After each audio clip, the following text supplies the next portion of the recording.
Olá pessoal, tudo bem? Eu sou Renato Folino, Head de Wealth Planning da XP Private. Hoje, o assunto que a gente vai tratar aqui no nosso Minuto de Wealth Planning é sobre governança familiar. E o que é esse negócio chamado governança familiar? Na verdade, a gente pode definir, se a gente puder definir de uma maneira simples, governança familiar é um conjunto de regras onde se define como que a gestão e a administração do patrimônio vai ser realizada ao longo do tempo. Ela pode ser um pouco mais ampla até do que isso, onde você pode definir de que maneira que a família vai se comportar em algumas situações.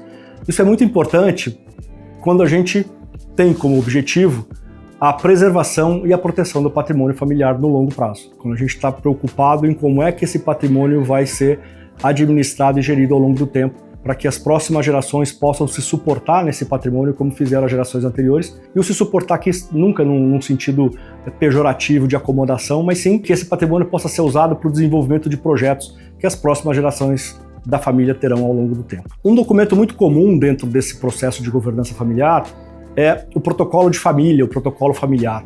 Esse é um documento de extrema importância dentro desse arcabouço, porque é ali que se define regras de como a família deve se comportar em determinadas situações, como que deve se casar, como que deve ser a administração do patrimônio, a gestão do patrimônio. Então ali você tem regras que se convenciona de como é que isso vai ser feito ao longo do tempo.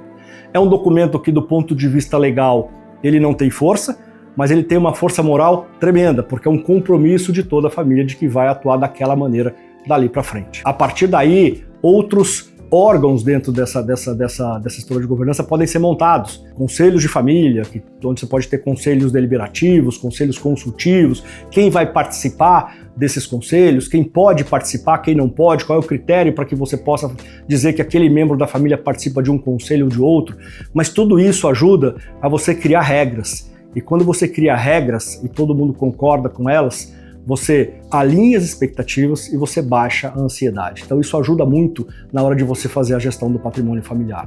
Obviamente que esse é um processo contínuo, né? A família é um organismo vivo, muda toda hora. A gente precisa entender que a gente precisa sempre revisitar esse processo e esses documentos que foram feitos no sentido de atualizar. Você tem pessoas nascendo na família, você tem pessoas falecendo, você tem pessoas casando, você tem pessoas divorciando. Então é super importante que esse seja um processo contínuo. Precisa ter uma avaliação contínua de tudo isso. Então é muito importante, no sentido de preservação e de proteção patrimonial, que você estruture muito bem a governança familiar. Vamos parar por aqui hoje. Eu acho que é um assunto bastante denso. A gente pode voltar aqui numa próxima oportunidade para explicitar um pouco mais essas coisas que a gente está colocando aqui, mas eu acho que a mensagem principal é que uma boa governança de família, ela ajuda na gestão e na administração do patrimônio, seja ele qual for. A gente pode estar falando de um patrimônio financeiro, a gente pode estar falando de uma empresa operacional, de um negócio na família, a gente pode estar falando de um portfólio de imóveis, não importa.